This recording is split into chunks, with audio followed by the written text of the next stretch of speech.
Bonjour à tous, nous sommes ravis de vous retrouver pour un nouvel entretien sur la chaîne des publications Agora. Nous sommes en compagnie de Philippe Béchade, rédacteur en chef de la chronique Agora, et nous sommes très heureux de recevoir François Asselineau, président de l'Union populaire républicaine, le seul parti politique français militant depuis plus de 18 ans pour une sortie de la France de l'Union européenne. Alors merci d'être avec nous. Merci beaucoup. Nous vous avons réunis tous les deux pour analyser les grands bouleversements géopolitiques, économiques et monétaires qui redéfinissent les équilibres mondiaux. Ces transformations, elles sont incarnées par des figures telles que Donald Trump, Xi Jinping ou encore Vladimir Poutine qui prônent un rejet du multilatéralisme traditionnel, un renforcement du pouvoir central et une mise en avant de la souveraineté nationale. Alors François Asselineau, sommes-nous en train d'assister à la désagrégation de l'ordre mondial hérité de la guerre froide et peut-être à un retour aux États-nations? Alors, c'est toujours plus compliqué de commenter des événements à chaud qu'avec le recul du temps. Puisque nul ne sait exactement si Trump va réussir son pari. On voit qu'il y a des prises de décision sur lesquelles il revient régulièrement, donc ça donne parfois l'impression de décisions un petit peu hâtives, voire un petit peu brouillonnes. Bon, ça appartient quand même aussi à une stratégie particulière à Trump, je pense.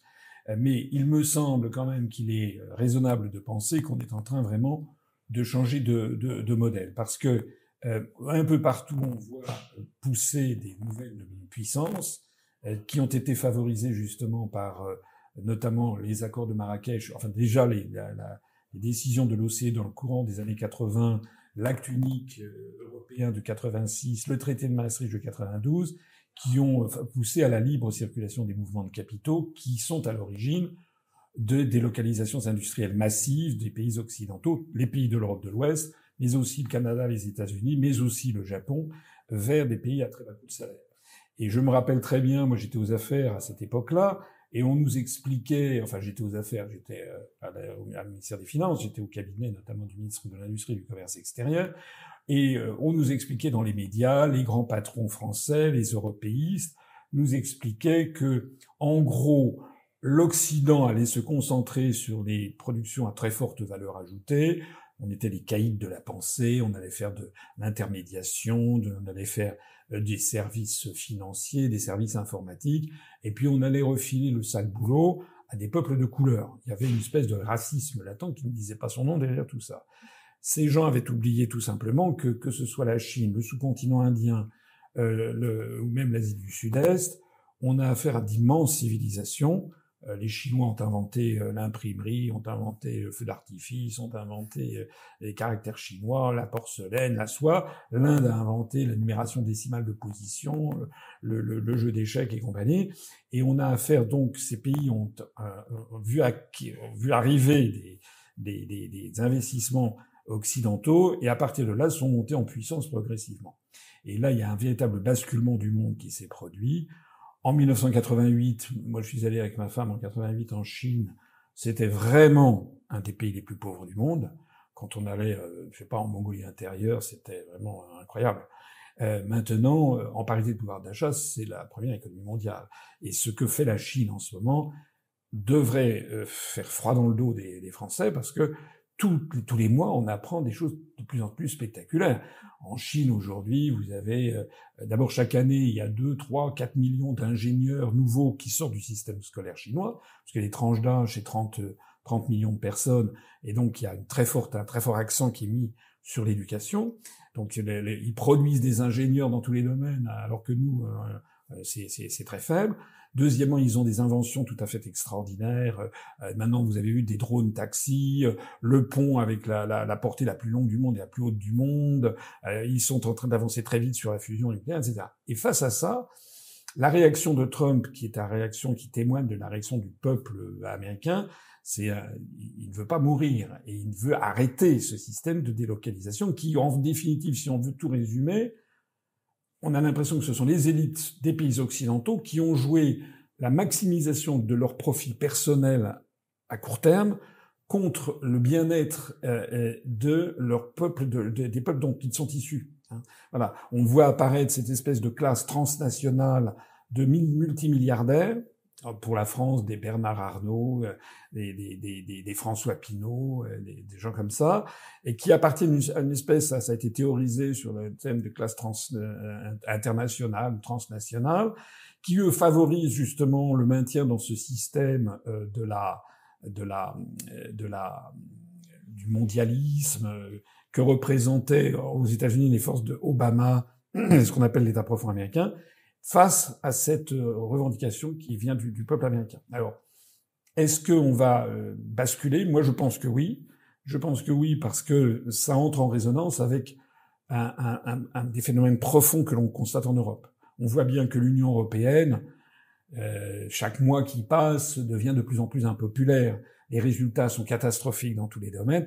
Vous avez eu l'amabilité de rappeler que j'ai créé mon parti politique il y a 18 ans. Je peux vous dire qu'il y a 18 ans, mon message ne passait pas du tout. On me considérait comme quelqu'un d'un peu dérangé.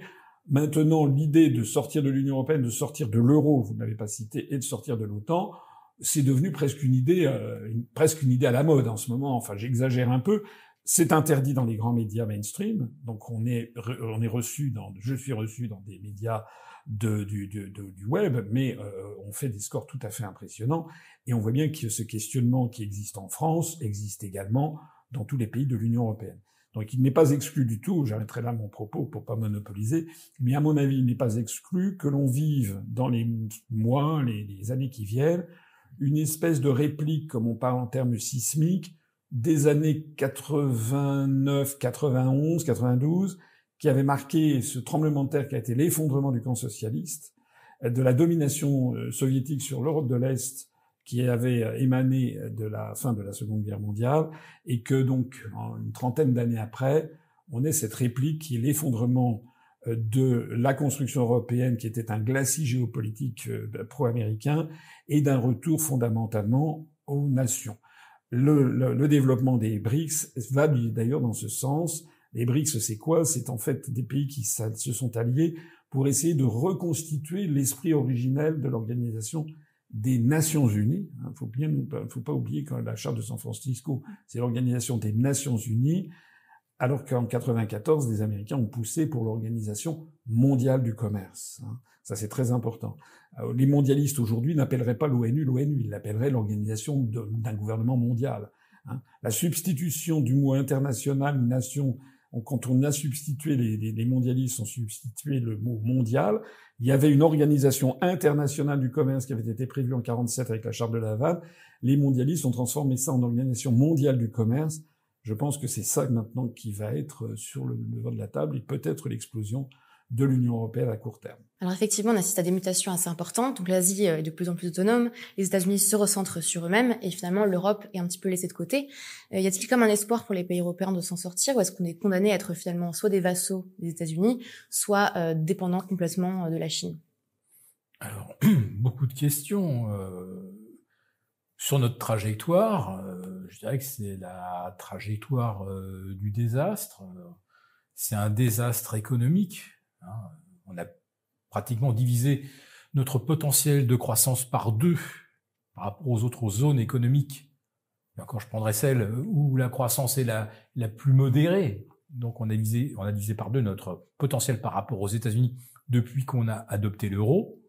On est au quart de la croissance de pays comme la Chine et désormais l'Inde.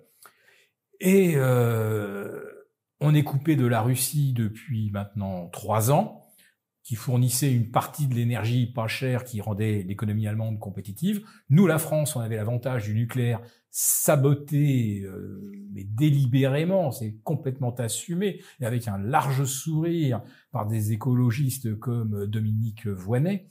Donc, une zone économique sans énergie bon marché, c'est quasiment impossible de réussir, sauf à s'appeler Singapour, à s'appeler la Corée du Sud, où on cultive l'excellence, où on combat la corruption sous toutes ses formes. Et d'ailleurs, Singapour a été bâti sur ce principe. On n'émergera pas si, à la base, un pays qui en plus est multiculturel est sapé par la corruption. Singapour a réussi. Il faut voir pourquoi la Corée du Sud a émergé en 20 ans pour devancer la plupart des pays européens en termes de standards de vie. Et aujourd'hui, la Chine, celle à laquelle on accède quand on prend l'avion, parce que de nombreuses villes chinoises ont un aéroport. Toutes les villes chinoises qui ont un aéroport ou une gigantesque gare de TGV, on s'aperçoit qu'en l'espace de 20 ans, ils ont complètement dépassé l'Europe dans tous les domaines. La Chine est leader aujourd'hui mondial dans 16 domaines de haute technologie sur 24. Je pense que l'Europe doit être leader dans 1 ou 2 domaines. C'est tout ce qui nous reste. Alors qu'il y a 25 ans, on était plus ou moins à parité avec les Américains. Depuis sont nés les GAFAM, nous n'en avons aucune. En Europe, on a quelques belles réussites comme SAP, Infineon, LVMH, Hermès, mais c'est pas de la technologie. Voilà. Donc on est vraiment passé en seconde division en termes de capacité économique, d'innovation au niveau planétaire.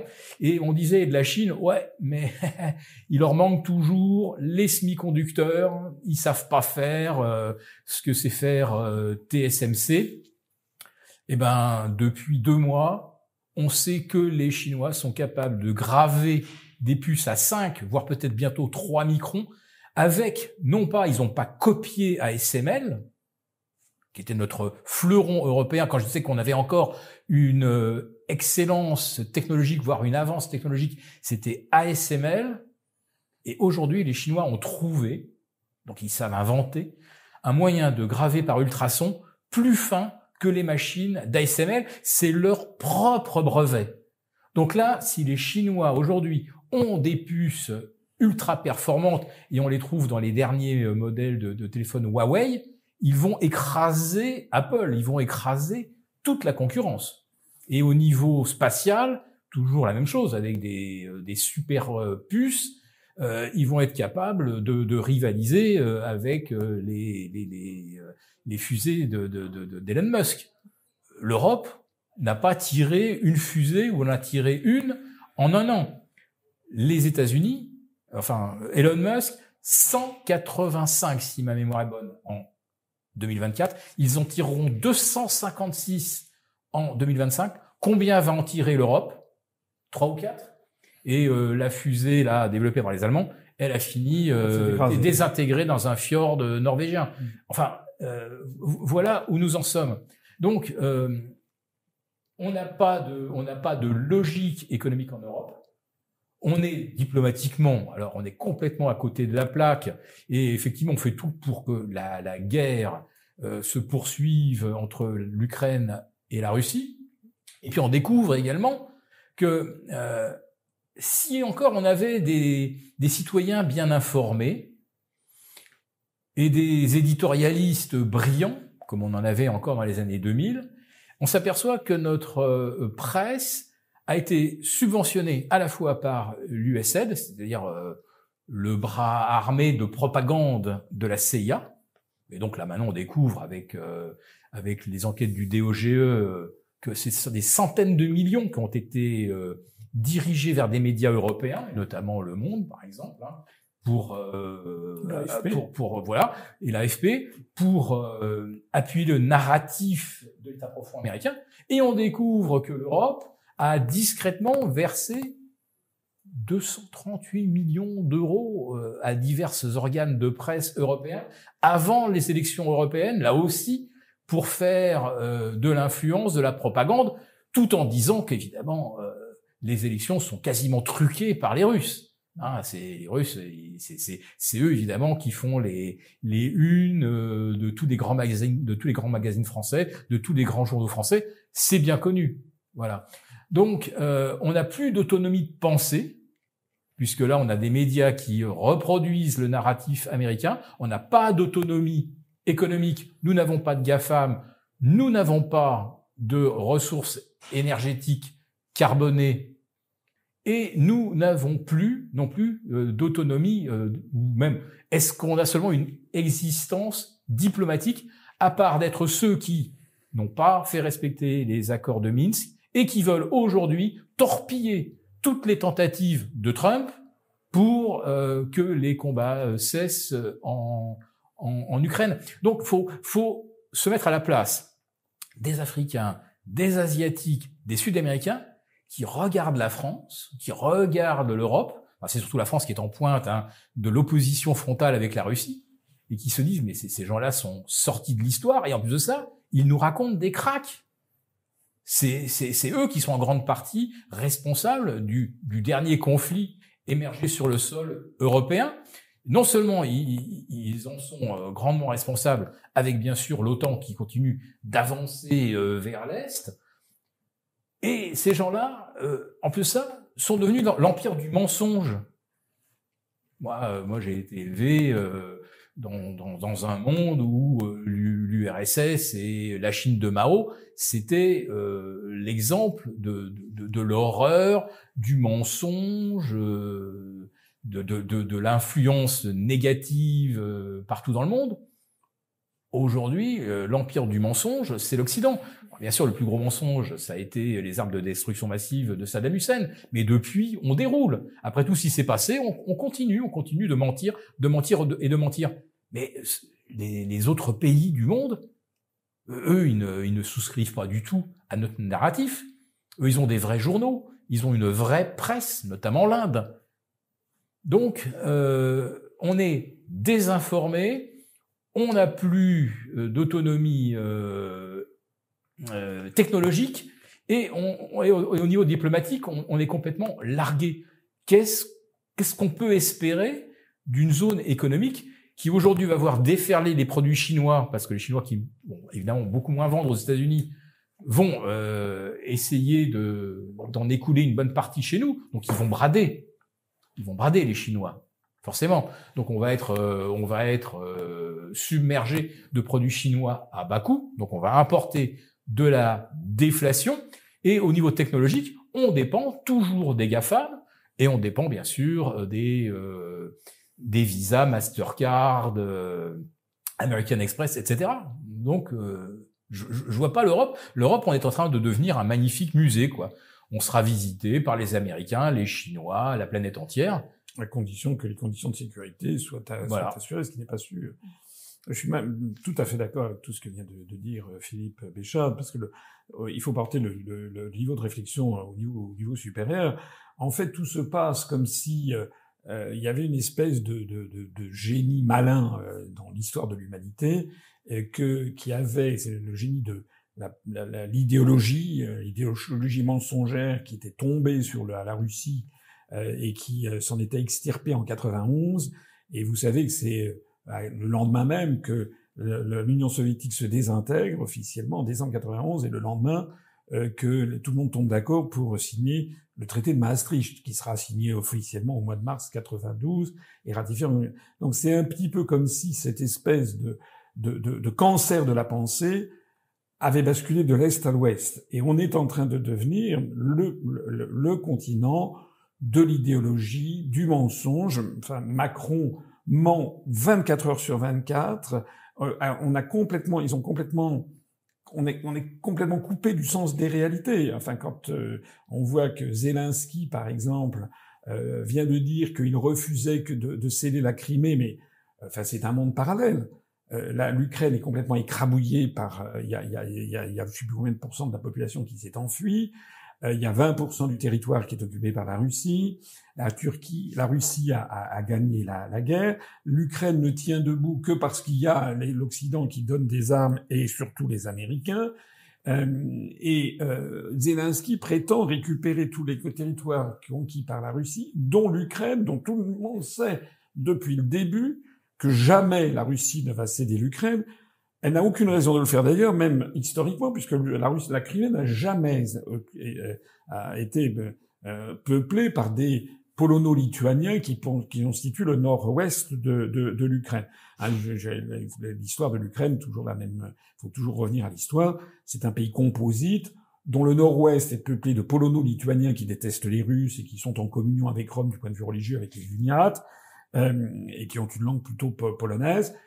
Et l'autre, la partie sud-est, qui, elle, ce sont peuplée de Russes, de russophones. Ça a été conquis au XVIIIe siècle par la Grande Catherine, par son amant et son maréchal Potiomkin. Ça s'appelait Novorossia, et c'est justement toutes les républiques qui sont actuellement convoitées par la Russie parce qu'elles sont peuplées de russophones et de russophiles. Et c'est Staline qui, dans les années 1920-1930, a créé ce pays composite. Bon, la Crimée a été conquise par la Grande Catherine, comme d'ailleurs ces terres du Sud, sur des khanats, des principautés qui appartenaient en fait, qui relevaient de la suzeraineté de la sublime porte de l'Empire ottoman. Donc jamais les Polono-Lituaniens n'ont occupé ces terres. Alors, en 1954, pour une raison qui reste à éclaircir, Khrouchtchev, qui était en partie d'origine ukrainienne, a fait don de la Crimée à la République socialiste soviétique d'Ukraine, mais c'était dans un cadre où tout le monde pensait que ça resterait au sein de l'URSS. Et lorsqu'il y a eu l'éclatement de l'URSS, l'Ukraine a gardé la Crimée, mais c'est pas possible que la Crimée reste à l'Ukraine. Elle est peuplée à 80% de russophones et de russophiles. Elle contient la base militaire de Sébastopol, qui est le plus grand port en eau chaude de l'armée, enfin de la marine russe pour tout l'hémisphère occidental. Et en plus de ça, du point de vue historique, ça a été un don fait par Khrouchtchev en 54, et auparavant c'était une terre russe. Les Russes sont dessus. Que Zelensky dise il y aura pas de paix tant qu'on n'aura pas récupéré ça, ça veut dire qu'en fait il ne veut pas la paix. Et vous avez vu la réaction d'ailleurs de Trump, qui a le mérite de mettre les pieds dans le plat en disant que c'était des propos incendiaires et que s'il faisait ça, lui il se retirait. Donc là il y a un grand danger sur ces questions tout à fait d'actualité. C'est que Trump dit si c'est ça, je m'en vais. Et si les Américains s'en vont en laissant d'ailleurs des poison pills, c'est-à-dire par exemple les F-35 qu'ils ont vendus pourront pas être parfaitement opérationnels parce que ils n'auront pas nécessairement les données fournies par les Américains. Il y a l'Allemagne qui a des missiles de Taurus, mais les Américains disent non, on veut pas que vous les utilisiez. Donc il faut bien voir que les pays européens, notamment les pays de l'Est, sont équipés de matériel américain. Donc si les Américains ne veulent pas que ça soit utilisé, je ne sais pas où on va. Et on est dirigé par des gens dont on voit bien, il y a de plus en plus de Français quand même qui le comprennent, que Macron ne se sent pas redevable vis-à-vis des Français. Macron, il se sent redevable vis-à-vis des forces qui l'ont catapulté à l'Élysée par une manipulation sondagière et médiatique en 2017. C'est comme ça que ça s'est passé. Et donc, le problème, c'est qu'on a Macron en France, on a Starmer au Royaume-Uni, on a Merz en Allemagne, on a Madame Kaja Kallas, qui est complètement siphonnée, qui est la ministre des Affaires étrangères de l'Union européenne, ancienne première ministre estonienne de la famille Kallas, qui est une famille très anti-russe depuis très longtemps. Cette femme vous vous rendez compte, elle émane d'un pays de 1 200 000 habitants. Elle est à la tête de la diplomatie de l'Union européenne de 450 millions d'habitants, et elle est pousse au crime. Elle veut quasiment qu'on aille bombarder la Russie. On est dans une situation qui va pas pouvoir durer. Macron prend des décisions qui sont trop contraires aux intérêts nationaux français, trop frontalement contraires à ce que pensent quand même énormément de Français pour que ça puisse durer longtemps. Et là, on est dans une zone, à mon avis, dangereuse. C'est que jusqu'où la folie va-t-elle durer? C'est-à-dire jusqu'où on va avoir des dirigeants qui vont refuser d'admettre qu'ils ont perdu. C'est ça la grande question d'aujourd'hui, je crois.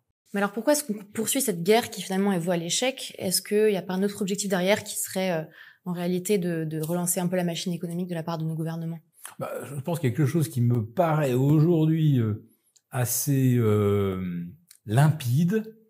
La guerre en Ukraine, la guerre russo-ukrainienne, permet de faire passer le concept d'un réarmement de l'Europe à crédit, naturellement. À crédit, parce qu'on n'a pas les sous. Et la France, encore moins que les autres pays européens.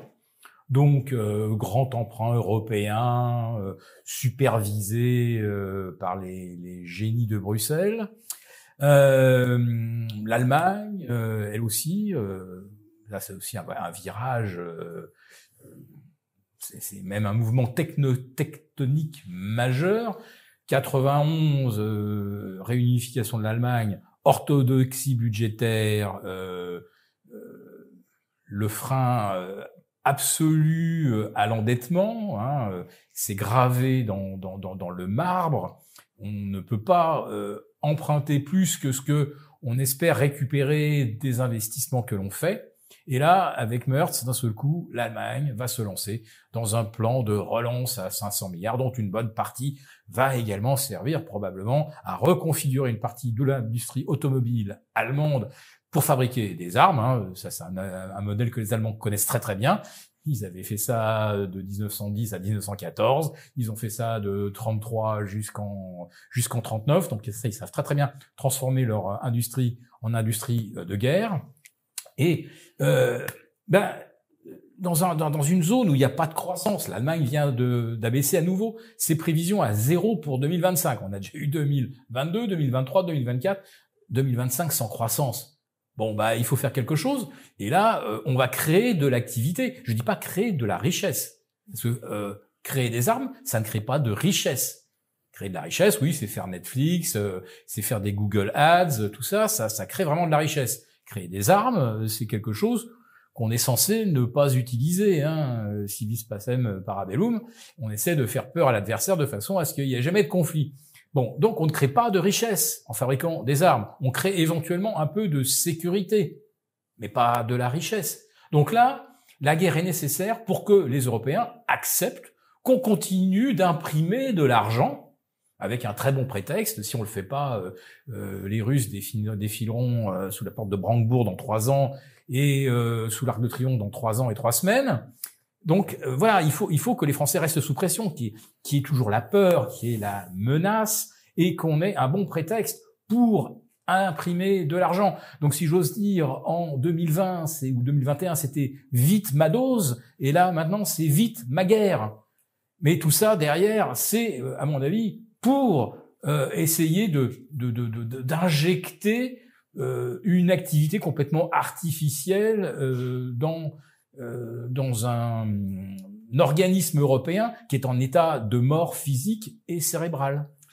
À mon avis, il est intéressant de se rappeler comment est morte, comment s'est achevée la construction du socialisme, parce que la construction européenne emprunte beaucoup de points communs à la construction du socialisme. J'ai déjà souvent expliqué, la construction du socialisme niait les intérêts individuels au profit du collectif. La construction européenne, elle valorise l'intérêt individuel, c'est même une exacerbation de l'intérêt individuel, mais elle nie l'intérêt national par rapport à l'intérêt communautaire. Dans un cas comme l'autre, ça marche pas. Quand vous niez l'intérêt individuel, les gens ne travaillent plus. Dans tous les pays qui ont adopté la construction du socialisme, ça a été la même chose. Ça a été une baisse de la productivité, ça a été le je m'en foutisme et à chaque fois qu'on a voulu relancer le truc, c'était par le lopin de terre privé dans les colcos, ça a été les zones économiques spéciales, etc.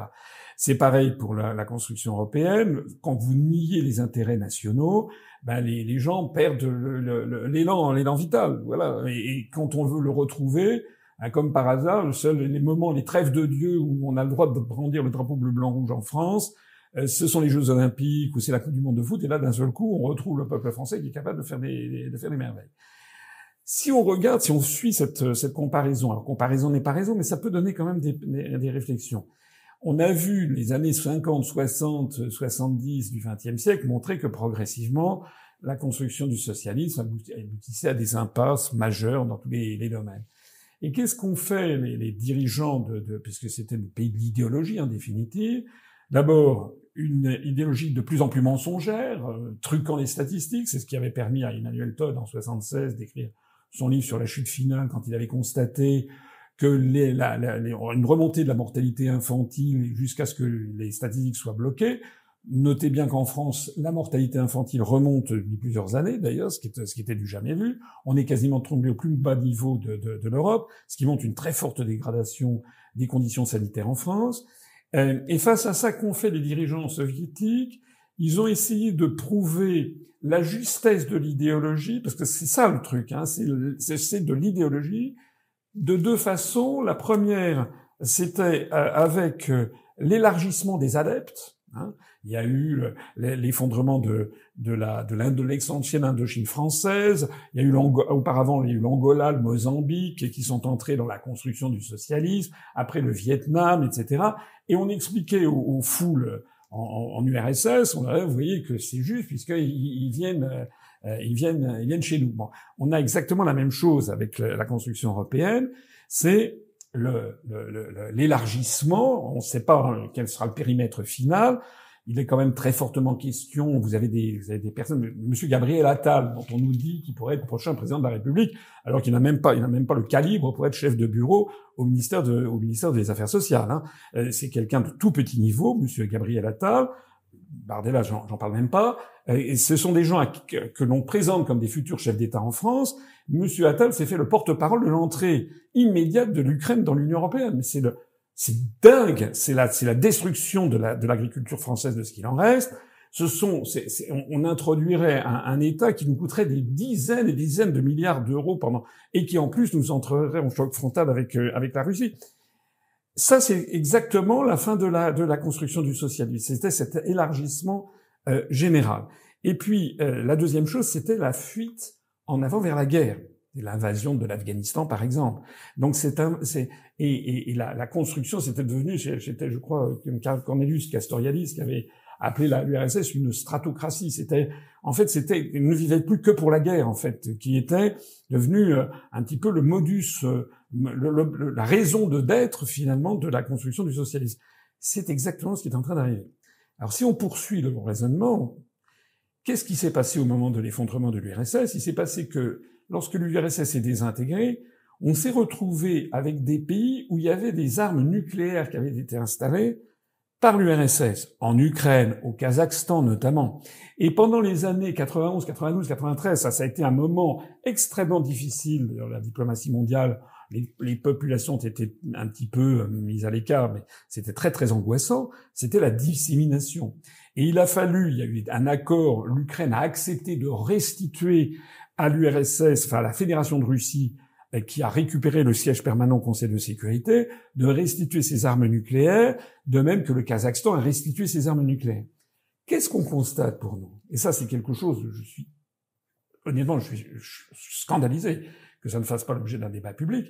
On constate que Macron a annoncé comme une fleur qu'il fallait envisager de façon positive d'étendre le parapluie nucléaire français à l'ensemble de l'Union européenne. Et vous avez peut-être vu ces déclarations incroyables du président polonais, qui maintenant exige, quasiment sur l'air des lampions, que la France prépositionne en Pologne les armes nucléaires françaises.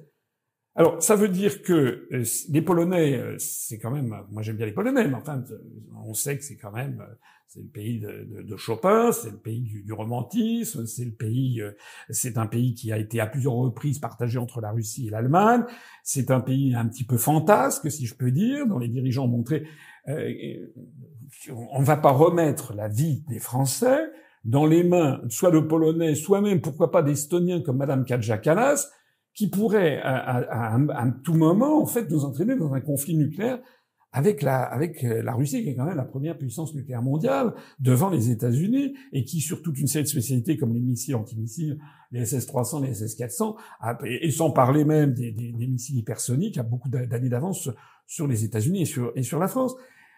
Et donc, si on poursuit le raisonnement, ça veut dire que lorsque tout ça va s'effondrer, on pourrait se retrouver dans la situation d'avoir des armes nucléaires françaises qui se trouveraient en Pologne, comme les Russes avaient des armes nucléaires situées en Ukraine, etc., et un effondrement général. Rappelez-vous ce qui s'est passé avec l'effondrement de l'URSS, c'est que pendant plusieurs années, ça a bien duré quasiment une décennie, ça a été un plongeon du PNB, un plongeon, une montée phénoménale de la pauvreté, de la surmortalité des personnes âgées. La Fédération de Russie, en 91, il y a 150 millions d'habitants, et lorsque Poutine arrive au pouvoir, donc après la période Yeltsin, ils sont tombés à 135 millions. Ils ont perdu 15 millions, 10% de la population quand même. Hein. Donc c'est quelque chose de terrible.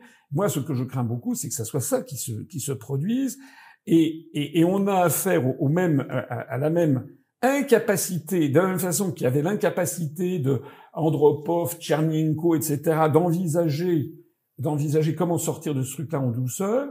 On a la même incapacité des européistes en France, etc., de se dire comment on fait pour se sortir de ce pétrin. Et donc finalement, si on reste dans cette situation, on est condamné à connaître des conflits géopolitiques importants. Et d'un côté aussi, si l'Union européenne implose, on risque aussi de voir des conflits géopolitiques majeurs émerger. Donc, quelle est la solution finalement ? La solution aujourd'hui, on ne voit pas d'où elle émerge. Par contre, on voit très très bien les buts poursuivis. Alors, je vais revenir sur ce que disait François à propos de la France qui pourrait partager son arsenal avec d'autres pays européens. Bon, voilà, c'est la dernière étape d'un processus de perte de souveraineté de la France, donc, perte de souveraineté monétaire en 2000, bon, déjà actée dès 1992. Ensuite, on a une perte de souveraineté diplomatique avec Sarkozy, réintégration de l'OTAN, mais surtout un bouleversement total au Quai d'Orsay. D'un seul coup, on se retrouve avec des America's Boys, l'État profond. Enfin, les diplomates français deviennent de véritables auxiliaires de l'État profond et de la diplomatie américaine. C'est un tournant majeur. En 2000, oui, bien sûr qu'on perd également notre autonomie législative, puisque maintenant 60-70%, François me corrigera, des directives qui sont votées sont des déclinaisons de ce qui est rédigé en commission et parfois sous la supervision de multinationales qui font les lois à leurs mains et dans leur intérêt bien compris et en négligeant totalement l'intérêt de la population européenne qui est vue comme simplement un espèce d'énorme paquet de moutons consommateurs. Donc, on a perdu notre autonomie législative, notre autonomie également en termes de presse et de culture. Donc, on a compris maintenant que notre presse, depuis des décennies maintenant, ça dure depuis très très longtemps, était en partie contrôlée par l'USAID. Alors, c'est des échanges de bons procédés. La CIA va donner des bons tuyaux aux journalistes français qui vont faire des beaux articles ou vont procurer le narratif qui explique pourquoi la diplomatie américaine agit de telle et telle façon, pourquoi elle fait des révolutions de couleurs, etc., que c'est très très bien. On a l'archétype de l'État profond venant expliquer au bon peuple ce qu'il faut faire et pourquoi il faut le faire, c'est Bernard-Henri Lévy, qui est pour toutes les guerres, naturellement. Et maintenant Raphaël Glucksmann contre Bernard-Henri Lévy contre des valises de billets qui ont été remises via le Qatar, pour pas que ça soit quand même directement, ça soit pas sortir directement de l'État profond américain. Donc notre presse également, on n'a plus personne qui va informer les Français sur ce qui se passe vraiment.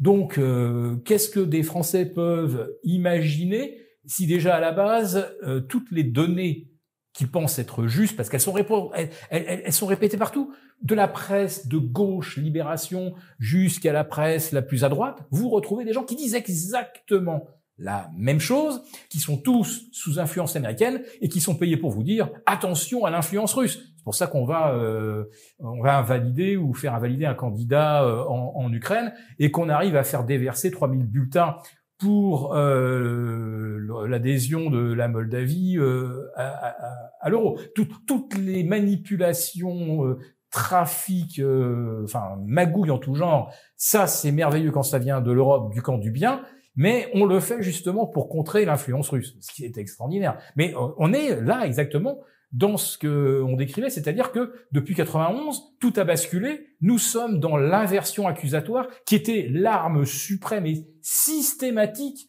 du régime soviétique. Chaque fois qu'ils faisaient une magouille dans le monde, ils accusaient les capitalistes, les globalistes, enfin tout ce qu'on veut. C'était jamais eux, c'était toujours les autres qui étaient les méchants. Alors que les coups d'État, c'était eux, bien sûr, qui les orchestraient.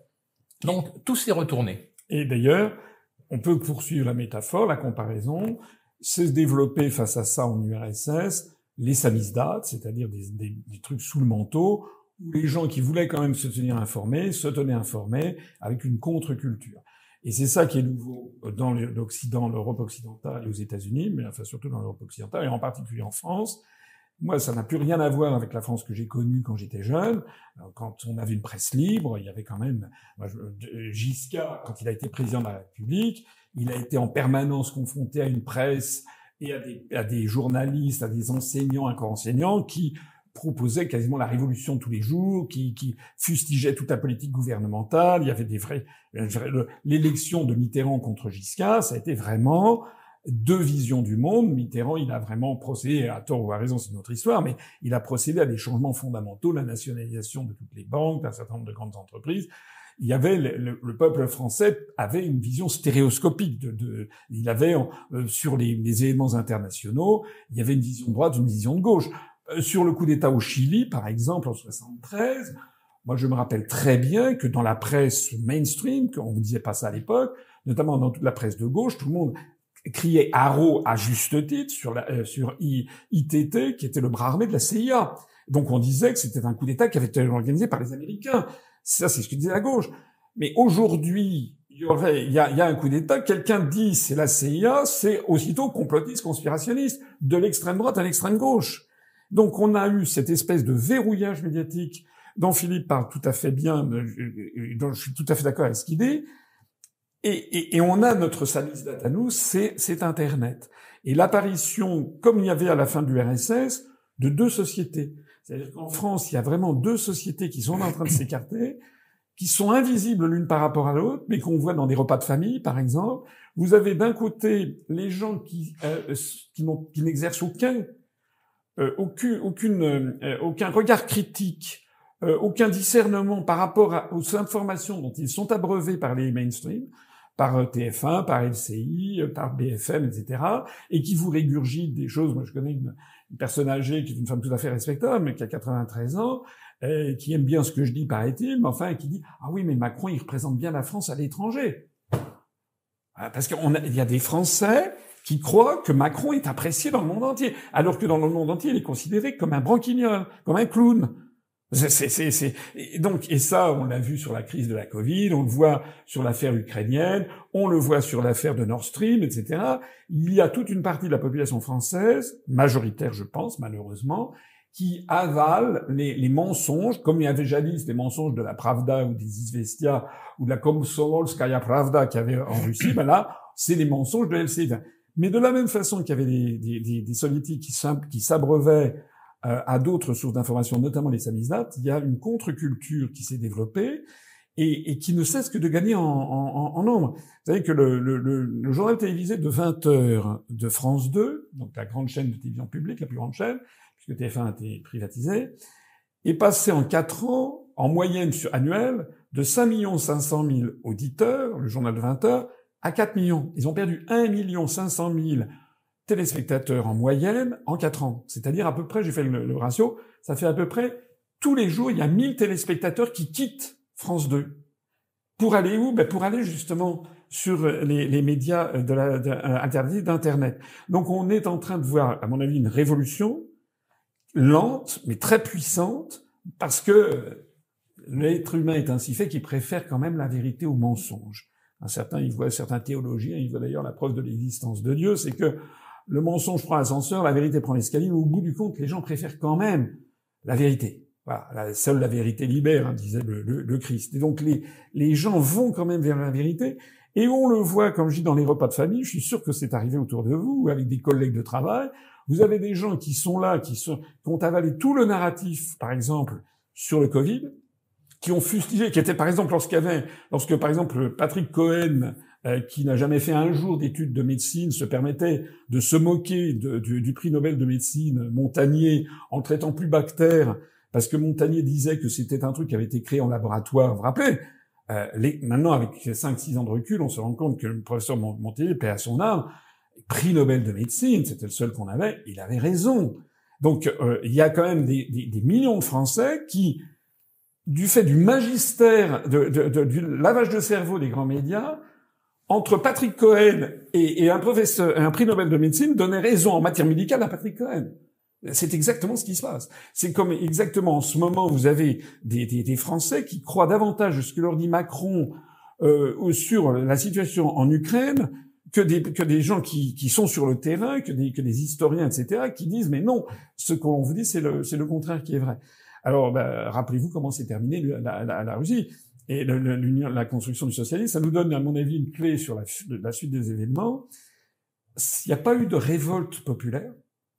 Ce qui s'est passé, ça a été une accumulation d'impasses, la plus grande ayant été Tchernobyl. Et à ce moment-là, Gorbatchev, voyant que ça partait, tout partait en quenouille. Parce que dans cette société de mensonges généralisés, où les gens constatent l'abaissement de leur niveau de vie, la fin des libertés publiques, les gens comprennent quand même qu'on leur ment tout le temps, les gens s'abstraient du quotidien, ils ne rêvent que d'une chose, c'est de s'enfuir, et ils s'enfuient soit en quittant le pays, c'était interdit en URSS, en France c'est autorisé, il y a plein de jeunes qui s'en vont et qui vont pas s'installer au Luxembourg ou en Allemagne. Ils vont au Canada, ils vont en Australie, ils vont en Chine, au Japon, etc. Tout sauf l'Europe. C'est un vrai phénomène important. Et deuxièmement, une autre façon de s'enfuir, c'est le je m'en foutisme au boulot. Et la troisième façon, c'est la picole ou bien la drogue. C'est exactement ce qui s'était passé en URSS.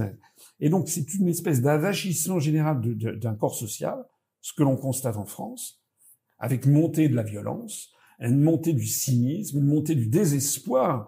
C'est ce qui fait, la fin de l'URSS, c'est le désespoir généralisé. Et au bout du compte, ce sont les dirigeants eux-mêmes qui n'ont plus su quoi faire. Et ça s'est désintégré de l'intérieur des dirigeants eux-mêmes qui n'y croyaient plus. Et le truc était devenu ingérable. Donc je pense que c'est ça qui attend la construction européenne. Si les Français n'ont pas la sagesse d'élire quelqu'un à l'Élysée qui, depuis 18 ans, je parle de moi, leur propose de sortir doucement, calmement, en bon terme de cette utopie. Si les Français se laissent encore manipuler pour avoir un deuxième tour, Bardella, Édouard Philippe, donc ça sera Édouard Philippe parce qu'il y aura le système des castors après, et pour faire élire Édouard Philippe, qui est un agent qui va poursuivre la même politique, ça durera encore 5 ans, 10 ans, et puis jusqu'à l'avachissement final. Et là, on aura ce qui s'est passé en URSS, c'est-à-dire un effondrement, moins 10, moins 15% de la population, un effondrement considérable du niveau de vie, etc., jusqu'à ce qu'on attende une espèce de sursaut, mais qui sera à ce moment-là un sursaut national et fondé sur la recherche de la vérité. Et est-ce que vous pensez que les jeunes générations peuvent porter le changement? Est-ce qu'elles sont sensibles à ces enjeux ou pas du tout, puisqu'elles n'ont connu finalement que ce monde-là? La jeunesse, je pense qu'aujourd'hui, elle a une vision un petit peu mondiale. La jeunesse qui fait des études, et si elle pense qu'elle a du talent, ne rêve plus que d'aller les exercer aux Émirats, à Singapour, pourquoi pas en Floride, ou en Asie, où il y a des opportunités. Aujourd'hui, un jeune qui est en master, s'il est bien placé et qu'il a déjà des contacts dans des entreprises, il ne rêve que d'une chose, surtout que l'entreprise ne les embauche pas en France, mais les envoie travailler, se faire une expérience à l'étranger. Quant à la conscience politique des jeunes et leur vision économique, géopolitique, j'ai l'impression que là, l'éducation nationale a fait un vide gigantesque. Il y a eu une inculture absolument incroyable, et y compris économique. La compréhension des mécanismes, elle est extrêmement faible. Alors après ça, allez essayer d'expliquer le stade ultime de ce qu'on vient de décrire avec François. Faut pas oublier que, outre la dislocation de l'empire soviétique, qui était un empire de la terreur, enfin quelque chose d'absolument détestable. Le stade ultime, ça a été quand même la dette de l'ancien empire soviétique et la Fédération de Russie. Défaut sur la dette, le rouble ne vaut plus rien. Et je ne sais pas si le stade ultime de la décomposition de l'Europe en termes culturels, en termes conceptuels, en termes, on l'a évoqué également, de créativité, d'inventivité technologique, je ne sais pas si on va forcément aboutir à ce qui arrive à tous ceux qui sont tombés et qui ont été surclassés dans tous les domaines, c'est-à-dire qu'à un moment, la dette, elle finit par chuter et la monnaie se désintègre, puisque la monnaie n'est autre chose que du crédit, hein, comme disait John Pierpont Morgan, l'or c'est de la monnaie, tout le reste c'est de la dette. Et nous aujourd'hui en Europe, on fait de la mauvaise dette, et le champion de la mauvaise dette, c'est quand même la France, avec de l'argent qui disparaît dans les poches des copains et des coquins du système. On n'a jamais vu d'ailleurs un président de la République nommer autant de gens incompétents à tous les postes, leur créer on va dire sur mesure des agences où ils vont devenir le secrétaire général, etc. avec des rémunérations qui vont bien. Macron, c'est le régime des pantoufles dorées, c'est le régime des légions d'honneur qui vont à des gens qui ne devraient non seulement pas les recevoir, mais être en prison. Voilà, on est vraiment dans la décomposition totale. À ce propos, vous avez vu que Macron a annoncé qu'il ne retirerait pas sa Légion d'honneur à Sarkozy, alors que la loi prévoit que quelqu'un qui a été condamné à 1 an de prison ou voire davantage perd sa Légion d'honneur. Or, Sarkozy a été condamné définitivement à 1 an de prison ferme. Donc, j'en profite, c'est un petit détail de aujourd'hui, mais ça montre que je crois qu'il va y avoir des recours devant le Conseil d'État sur cette mesure. Je voudrais nuancer un petit peu peut-être ce que dit Philippe, je suis globalement d'accord, mais je reviens sur mon idée, c'est que d'abord la jeunesse, c'est un peu comme la vieille, ça veut pas dire grand-chose. C'est-à-dire qu'il y a des jeunes de tout acabit. Bon.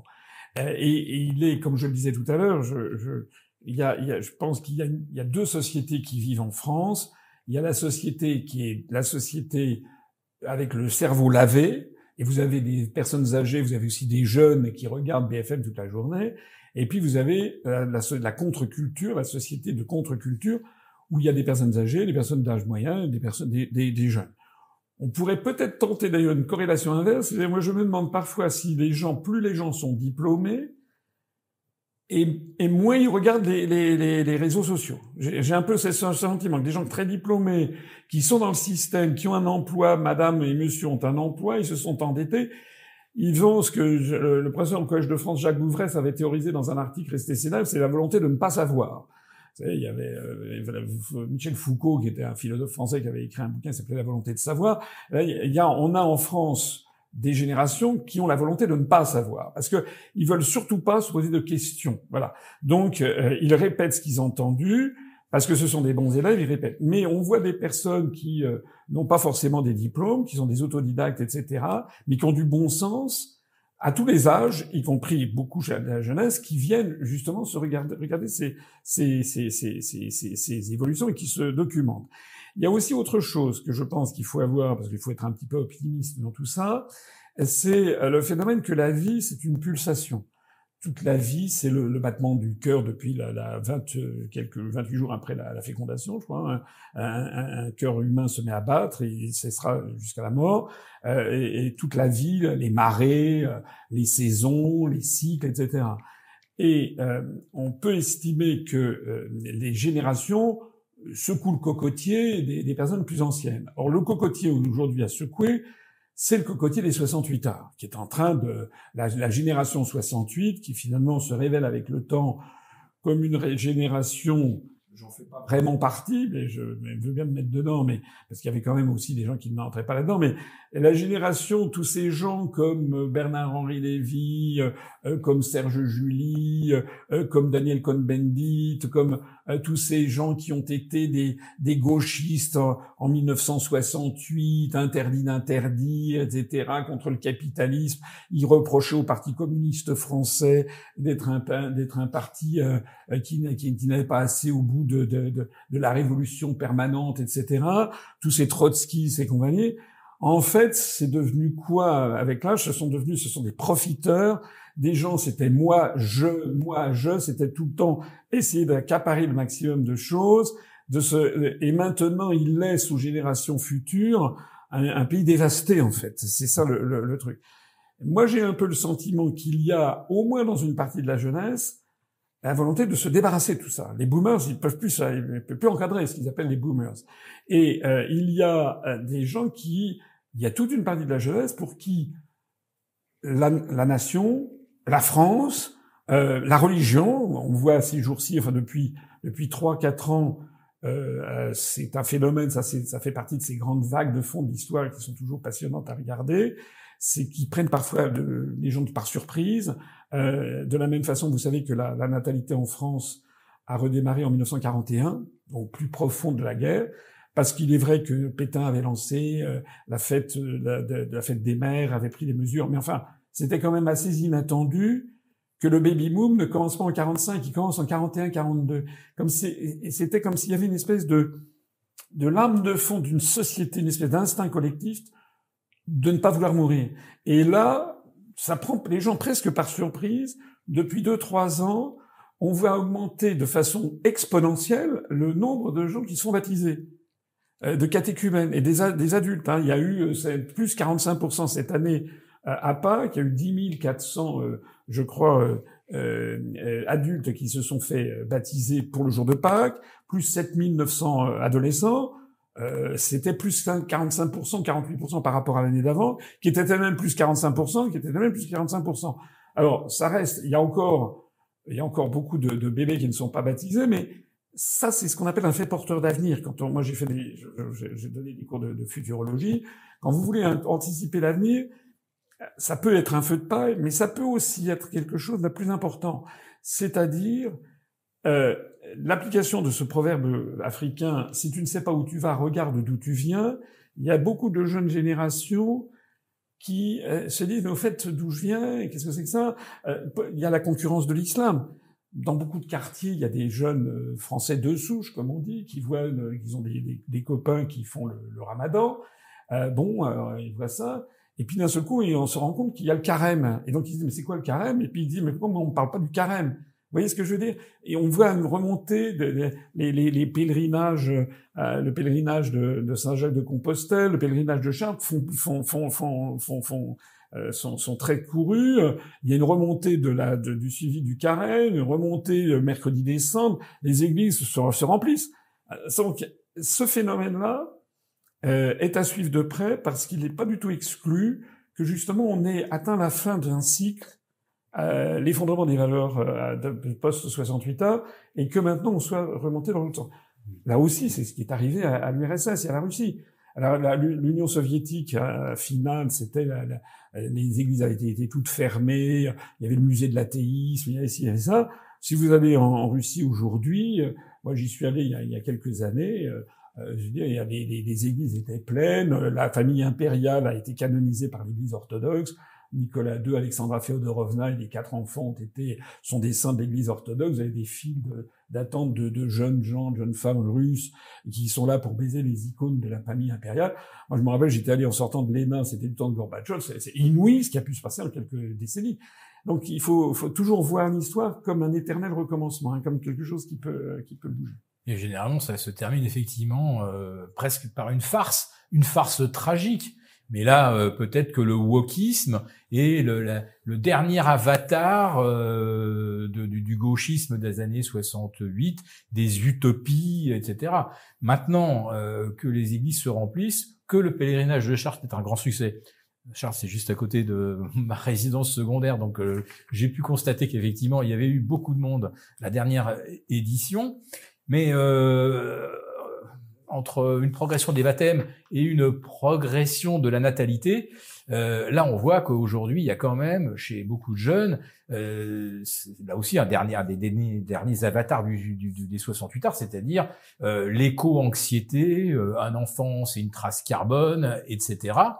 Et il faut pas de voiture, il faut pas voyager en avion, enfin c'est une dinguerie quand même là, il y a une sorte de suicide. Donc là peut-être qu'avec Trump, là c'est sûr que Trump et Musk, eux, ils veulent se faire la peau du wokisme, ils veulent se faire la peau du mondialisme en mode World Economic Forum, mais le World Economic Forum est tout à fait derrière l'éco-anxiété. Ça, mais c'est dit, mais c'est pas une interprétation complotiste. C'est dit et répété à longueur de conférences par des Yuval Hariri, par ex-Klaus Schwab, qui maintenant fait l'objet d'un scandale parce qu'il a détourné de l'argent à son profit personnel, en expliquant aux autres que vous ne posséderez rien et vous serez heureux, n'ayez pas peur. Ce qui me fait rire avec cette interprétation, C'est intéressant parce que ça fait quand même rire que des gens soient surpris que Klaus Schwab détourne de l'argent. Enfin, je veux dire, le type, ça se porte sur son visage, que c'est un escroc, que c'est un sale mec, c'est un dictateur, c'est un tyran. On imagine bien que le mec, c'est le méchant de James Bond. Il lui manque juste le champ Angora blanc sur les genoux, quoi. C'est Blofeld. Mais son successeur, c'est pas bien parce que s'il est pas compris, il a un œil de verre. Ah, oui, absolument. L'ex-PDG de Nestlé qui trouvait que l'accès à l'eau, ça, c'était pas un droit qu'on pouvait considérer comme acquis pour n'importe qui venant de naître sur la terre. Bon, enfin, voilà le genre de personnage. Donc ça, évidemment, on est en train de vivre ce clash entre le monde à la World Economic Forum. Et ben ouais, c'est pour ça qu'en Europe, on a des gens qui rament bien dans le même sens. Hein, Macron, Merz, Keir Starmer, on voit que d'ailleurs les 4 derniers premiers ministres, quel que soit leur bord politique, quel que soit leur côté progressiste ou moins, ou conservateur, étaient tous des padawans du WEF. C'est extraordinaire. C'est une vraie secte. Voilà. C'est bien sûr la secte dont on ne parle jamais dans la presse. Évidemment, si vous le faites, vous êtes complotiste. Mais ces gens-là, ils règnent partout. Ils règnent au Canada. Donc les États-Unis, à un moment, et le Canada, c'était aussi quelque chose d'extrêmement efficace pour la propagation du wokisme, etc. Le Canada a baigné là-dedans avec Trudeau de façon presque nos limites. Donc là, d'un seul coup, effectivement, une force a surgi qui s'oppose à tout ce que préconise le WEF, le wokisme, l'éco-anxiété. Donc peut-être qu'effectivement l'humanité sécrète ses propres anticorps. Voilà, c'est peut-être une vision un petit peu angélique, mais c'est peut-être ce à quoi on est en train d'assister.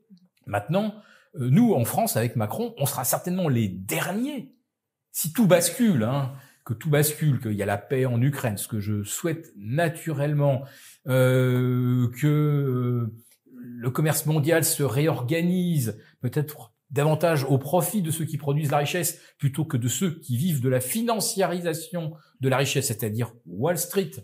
Bon, on sera probablement avec Macron les derniers à avoir une presse qui dit la vérité.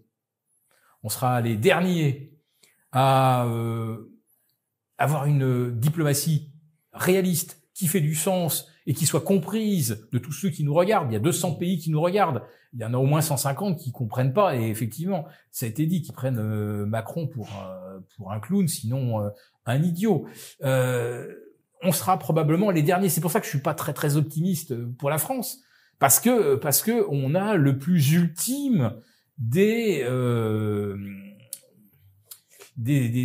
artisans du projet du WEF à la tête de la France. Bon, il y avait Trudeau au Canada, exit Trudeau. Maintenant, le dernier, le plus ultime, ça reste Macron. Il faut qu'on en ait quand même conscience. Il y a une responsabilité particulière aux Français. Je pense qu'il y a beaucoup de Français qui ont du mal à penser que la France est devenue une dictature. C'est-à-dire pour eux, la France est le pays des droits de l'homme, la liberté, etc. Et de même façon qu'il y a beaucoup de Français qui ne se rendent pas compte de quelque chose qui saute aux yeux maintenant, des gens qui vont au bout du monde, qui reviennent. La France est en voie de tiers-mondisation. La France est en train d'être larguée dans tous les domaines, en matière d'inventivité, d'invention, de progrès, de ci, de ça. Ça se paye année après année, le fait qu'on fasse du surplace. Parce qu'en gros, on fait du surplace en termes de PIB depuis des années. Quand les calculs de l'INSEE étant ce qu'ils sont, on est dans quasi-récession ou en toute petite croissance depuis des années. Au même moment, vous avez à l'autre bout du monde des pays, comme pas seulement la Chine, mais un pays comme Singapour, qui était plus riche que la France il y a 20 ans, continue à avoir des taux de croissance très supérieurs à celui de la France. Donc on est en voie et les Français ne s'en rendent pas compte. Il y a beaucoup de Français qui ne sont pas sortis de France, en fait, et qui pensent que la France est toujours l'arbitre des élégances, le pays des droits de l'homme, mais plus du tout, de moins en moins. On ne fait plus envie. On ne fait plus envie, si ce n'est qu'à des masses entières des pays du tiers-monde qui viennent pour bénéficier des avantages sociaux avec l'aide délibérée du World Economic Forum, dont et je suis désolé de le dire, mais le défunt pape François faisait partie de ça. Faut pas oublier, c'est dans les nécrologies, personne n'en parle beaucoup à part moi. Lorsque le pape François, qui est arrivé dans des conditions qu'il faut rappeler aussi, c'est la soudaine renonciation de Benoît XVI Donc, on nous a expliqué que c'est parce qu'il était en mauvaise santé. Sauf que Benoît XVI, il est mort à 95 ans, il est mort il y a 3 ans, alors que le pape François est mort à 88 ans. Donc, finalement, c'était Benoît XVI, il avait plus la santé que le pape François. Benoît XVI a été obligé de renoncer. C'est un peu un secret de polichinelle qu'il a été aidé à ça par le fait que le réseau SWIFT avait été coupé à l'IOR, à la Banque du Vatican. Et donc, toutes les grandes transactions financières internationales, il ne pouvait pas les faire. Et comme par hasard, à partir du moment où il a annoncé sa renonciation, d'un seul coup, le réseau SWIFT a été remis en avant. C'est une coïncidence. Comment? C'est une coïncidence. C'est une coïncidence. Des voix du Seigneur. Voilà. Le pape François, il est élu en 2013. En 2014, il y a Obama qui vient le voir tout sourire au Vatican. En 2015, il nomme Peter Sutherland. Peter Sutherland, c'était quand même un gros poisson, hein. C'est un Irlandais qui avait été à la Commission européenne, était venu vice-président de la Commission européenne. Il avait été président de Goldman Sachs International. Il a été président du club de Bilderberg. Et en 2015, le pape François, en 2015, hein, moins de 2 ans après avoir été élu pape, il le nomme à la tête d'un truc qui s'appelle la Commission catholique internationale pour les migrations.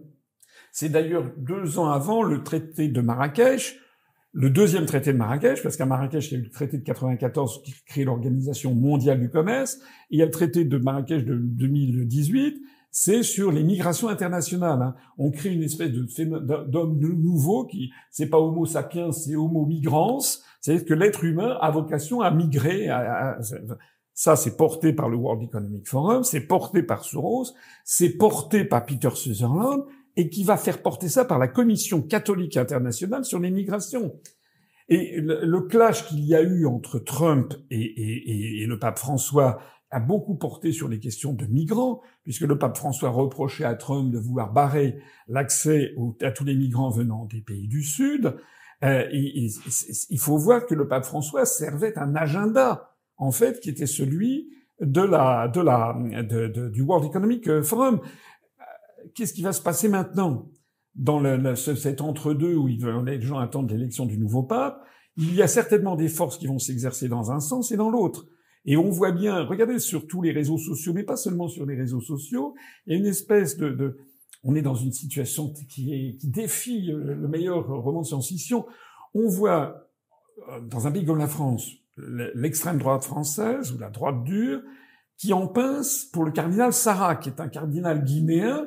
Donc, l'extrême droite veut un pape noir. Enfin, c'est extraordinaire. Même dans un roman de science-fiction, on n'aurait jamais pu imaginer ça. Que c'est l'extrême droite qui veut un pape noir, le cardinal Sarah. Pourquoi? Parce que il est le porte-parole des valeurs ancestrales de l'Église, de la famille. Vous savez que les églises catholiques en Afrique sont extrêmement anti-LGBT, alors que le pape François, il a fait ce rescrit justement autorisant la bénédiction des couples de même sexe, ce qui a fait s'enflammer toute l'Église catholique en Afrique. Le pape François était obligé de faire un peu machine arrière.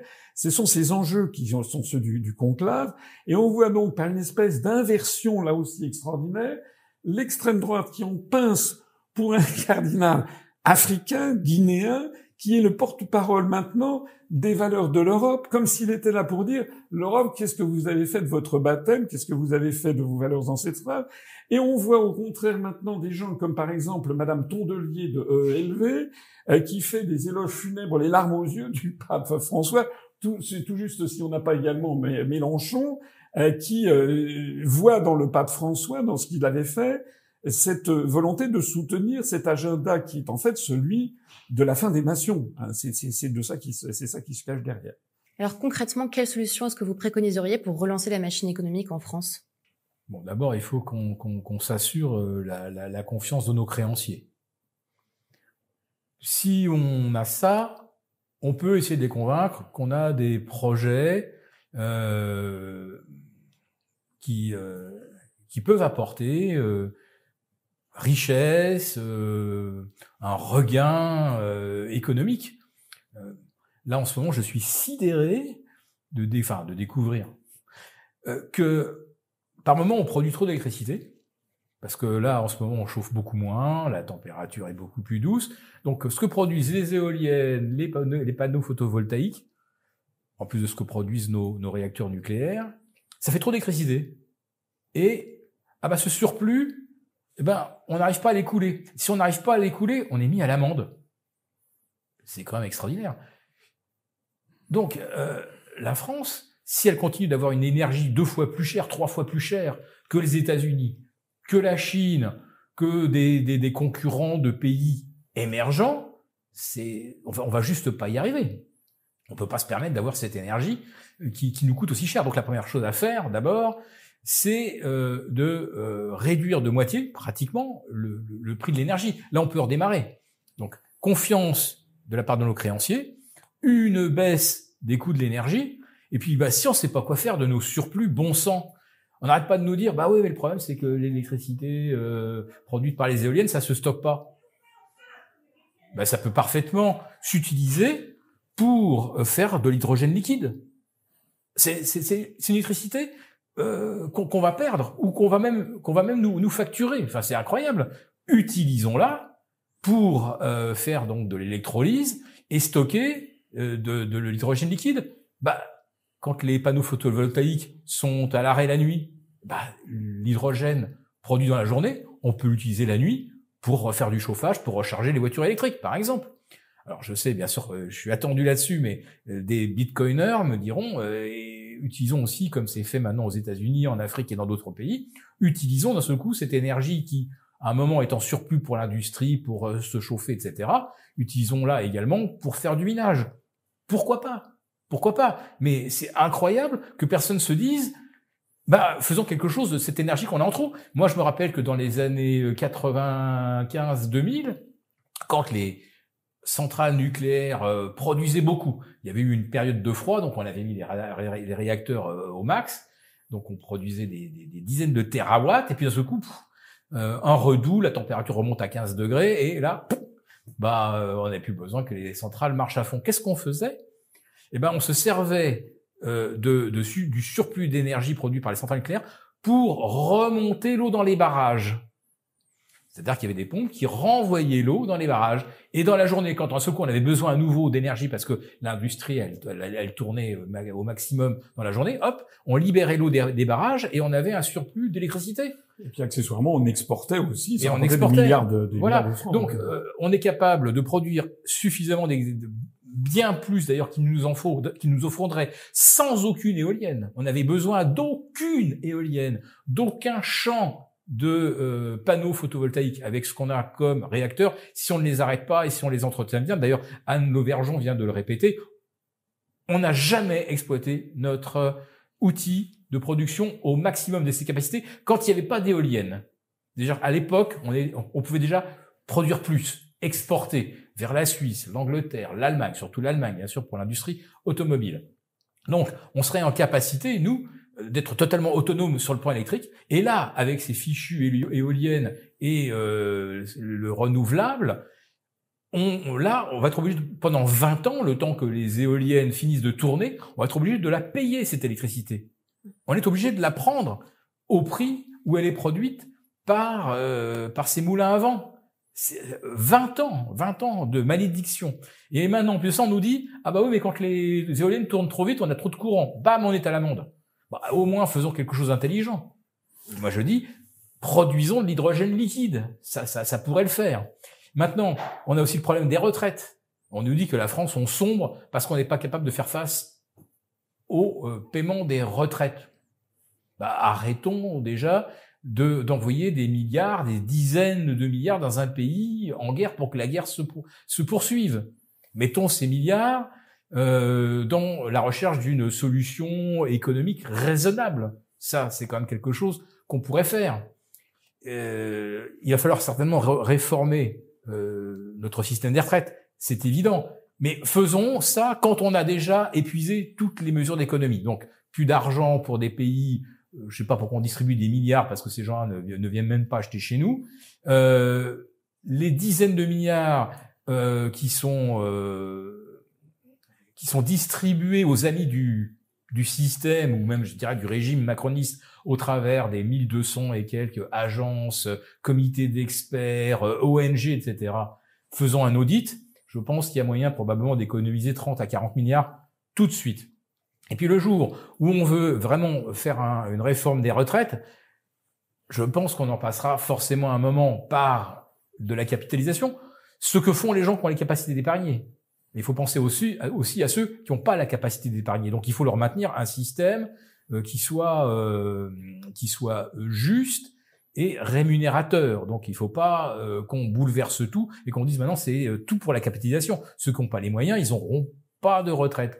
Donc ce qu'on pourrait imaginer, c'est que en plus des retraites investies, enfin composées essentiellement de bons du Trésor, on pourrait se dire, par exemple, créons également un énorme fonds d'investissement dans l'immobilier, ce qui fait que ceux à qui on prend une partie de leur salaire pour l'épargne retraite, ça sert également pour construire du logement, produire des loyers, qui assurera à ce fonds un rendement probablement comparable à celui qu'offrent les bons du Trésor. Et l'avantage, c'est que pour ceux qui n'ont pas les moyens, par exemple, de se loger, ils pourraient se dire, au moins, moi, avec cette partie de ma retraite qui va dans un fonds immobilier qui permet de loger des gens, ça me loge moi-même aussi. Donc je suis un vrai bénéficiaire du système de retraite. Alors qu'aujourd'hui, si demain la France est en faillite ou se fait dégrader par les agences de notation,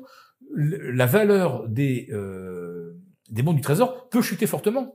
Alors que si il y avait une partie de l'épargne investie dans de l'immobilier, la valeur serait conservée et le rendement aussi. Donc il y a des choses à faire, mais c'est à croire que Macron et tous ceux qui l'entourent veulent absolument que les choses ne bougent pas pour être sûr que la France va dans le mur. Alors que je dis que moi, il y a vraiment des choses à faire. Mais c'est une question de logiciel et de volonté politique. Et on voit que d'ailleurs, dans l'offre des politiques qu'on nous essaie déjà de nous proposer pour 2027, on voit que tous ces gens ont exactement le même logiciel, continuer tel que c'est et boucher les trous en faisant les poches des Français. Déjà, je pense que il est extrêmement difficile d'avoir une politique rationnelle dans un contexte qui est irrationnel, puisque toutes les politiques françaises, dans tous les domaines, sont contraintes par notre appartenance à l'Union européenne avec 27 États aux intérêts divergents. Et donc, nous avons, dans le meilleur des cas, un sous-optimum collectif. Donc, on ne peut pas viser d'avoir une gestion optimale dans la mesure où on est contraint d'obéir à cette idéologie qui nous force à adopter des mesures contraires à nos intérêts nationaux pour satisfaire d'autres intérêts. La question de l'énergie dont parle Philippe, elle est fondamentale. Bon, faut-il rappeler que Nord Stream a été détruit par les Américains, que les pays, vous savez, Nord Stream était possédé à 50% par les Russes, mais à 20% par les Allemands, 10% les Autrichiens, 10% les Français, 10% les Britanniques. Au Conseil de sécurité des Nations Unies, lorsque la Chine a demandé une enquête internationale sur qui avait détruit Nord Stream, la France et l'Angleterre, qui étaient quand même partie prenante directe, ont pas voté, ont voté contre. Enfin, c'est quand même incroyable. C'est-à-dire que tout le monde sait dans les agences, derrière les portes capitonnées, que ce sont les Américains. Biden l'avait dit, Madame Victoria Nuland l'avait annoncé. Ce sont les Américains qui ont détruit ce truc-là, qui est à l'origine de l'effondrement de la compétitivité de l'industrie allemande et de l'industrie française.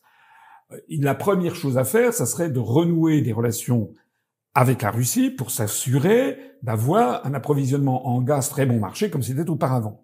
Ça nécessite de sortir de la politique étrangère imposée par l'Union européenne. La politique des éoliennes, tout ça, là aussi on est victime de ce que j'ai expliqué depuis 18 ans, les grandes orientations des politiques économiques fixées par l'article 121 du traité de l'Union européenne. Nous avons des quantités de décisions qui sont prises à la demande de Bruxelles. On parle des barrages hydroélectriques, on est forcé par Bruxelles de privatiser les barrages. On est forcé par Bruxelles de privatiser l'accès aux chemins de fer. La SNCF, ces réseaux ferrés de France, on a été obligé de faire des trucs, des usines à gaz, que ce soit sur EDF, que ce soit sur la SNCF. On a fait des usines à gaz de quelque chose qui marchait quand même bien. EDF, je suis désolé, c'était quand même le premier électricien mondial, ça marchait extrêmement bien. Et par idéologie, on a saboté ce truc-là. On est en train de saboter la SNCF. Réseau ferré de France a filé 300 millions d'euros au chemin de fer italien pour que les chemins de fer italiens acceptent de faire du cabotage sur le réseau de chemin de fer en France, entre Paris et Marseille. On est dans un monde et ça va aller jusqu'à Londres maintenant. Voilà. On est dans un monde qui est un monde idéologique. Donc la première chose à faire, c'est de sortir de ça. C'est de sortir de l'Union européenne. Ça fait 18 ans que je le dis. À partir du moment où on sort de l'Union européenne et de l'euro, on sort de l'euro, on ne peut avoir une monnaie qui soit comment dirais-je, compatible avec notre compétitivité intrinsèque. Il y a un drame qui est en train de se nouer depuis quelques semaines, c'est que le dollar et le yuan sont en train de baisser et que l'euro est de plus en plus fort. Bon, on a pris 15% dans la vue. Ça veut dire qu'on risque d'avoir un excès d'entreprises qui mettent encore plus la clé sous la porte parce qu'ils n'arriveront plus à exporter vers les États-Unis où on a déjà les 10% de droits de douane de Trump, plus on a perdu 11%, le dollar a baissé de 11% par rapport à l'euro. Et les Chinois qui vont jouer la monnaie faible par rapport pour contourner justement les obstacles tarifaires mis par Trump, on va avoir un afflux de marchandises chinoises, encore meilleur marché, au moment même où nous, l'Union européenne, est en train de saccager l'industrie automobile française et allemande en exigeant d'avoir des automobiles qui soient électriques, donc des automobiles chinoises qui vont d'ailleurs coûter de moins en moins cher puisque le yuan s'effondre. On est dans un système ubuesque. Il faut récupérer une monnaie nationale qui soit compatible avec nos intérêts nationaux. Il y a quelque chose dont on parle toujours des retraites. Moi, je parle pas beaucoup des retraites. Il y a effectivement conjoncturellement des problèmes sur les retraites, mais si j'ai bien compris les perspectives, il va y avoir une montée en puissance d'un besoin de financement qui peut atteindre 15 milliards d'euros, je crois, en 2027, puis après ça va redescendre, parce que c'est la fin du baby-boom qu'il va falloir avaler. On ne parle jamais dans les questions de retraite de la relance de la natalité, parce que si on avait relancé la natalité en 2000, par exemple, aujourd'hui, on aurait des jeunes de 25 ans qui contribueraient. Ça va assez vite, finalement. Donc, l'effondrement de la natalité en France contribue à accélérer la difficulté des retraites. On présente toujours les retraites par capitalisation comme la panacée. Je ne suis pas d'accord, parce qu'on a aussi des exemples. Si vous voulez avoir toutes ces retraites en bourse, si vous avez un effondrement du prix des actions ou des obligations, ça peut arriver, on redécouvrira l'intérêt des retraites par répartition. Pour ce qui me concerne, je considère qu'il faut que la France reste un système de retraite par répartition avec, en complément, des retraites par capitalisation, ce qui d'ailleurs, en fait, est déjà le cas dans beaucoup de cas. Beaucoup de Français ont quand même une assurance vie. Mais on parle du coût des retraites. Mais pourquoi on ne parle jamais non plus du coût des aides aux entreprises? C'est devenu délirant, c'est du 200 milliards d'euros par an. Et pourquoi est-ce que l'État est obligé de faire des aides aux entreprises? Moi, je vais pas faire un discours à la Mélenchon ou à Arlette Laguillet, c'est scandaleux, mais quand même, pourquoi est-ce qu'on est obligé de faire ça? C'est parce qu'on sait que si on ne donne pas plein d'argent aux entreprises françaises, il y en a qui vont pas se délocaliser. Un, parce qu'on autorise la libre circulation des mouvements de capitaux. Deux, parce qu'il y a des conditions de charges sociales en France qui sont trop élevées. Et trois, parce qu'on a une monnaie qui n'est pas à la mesure de la compétitivité. Donc en fait, les mêmes qui nous disent qu'ils sont libéraux, etc., en fait, il y a rien de plus antilibéral que de donner de l'argent à des entreprises pour qu'elles restent dans un pays où elles sont non compétitives sans cet argent. À partir du moment où on revient au franc, et un franc qui se déprécie par rapport à l'euro, alors c'est vrai que les exportations seront favorisées, les importations seront plus chères, ça veut dire qu'on importera de l'emploi, parce que quand on a des déficits commerciaux, on importe du chômage. Quand on a un excédent commercial, on importe de l'emploi. Donc on verra redescendre le niveau des chômeurs, un meilleur équilibre des comptes sociaux, et on peut en profiter à cette occasion pour baisser les prélèvements obligatoires, parce que ça c'est fondamental aussi. Or les prélèvements obligatoires, je suis tout à fait d'accord avec ce que dit Philippe, et on n'est pas les seuls d'ailleurs, il faut tailler dans le vif d'abord du millefeuille administratif. Mais pourquoi est-ce qu'on a un millefeuille administratif? Parce qu'en fait, on est entre deux mondes. Le monde d'avant, c'est-à-dire la commune, le département et la France, et le monde d'après, les communautés de communes qui ont la taille des comtés américains, les régions qui ont la taille des États américains, et l'Europe qui a la taille des États-Unis d'Amérique.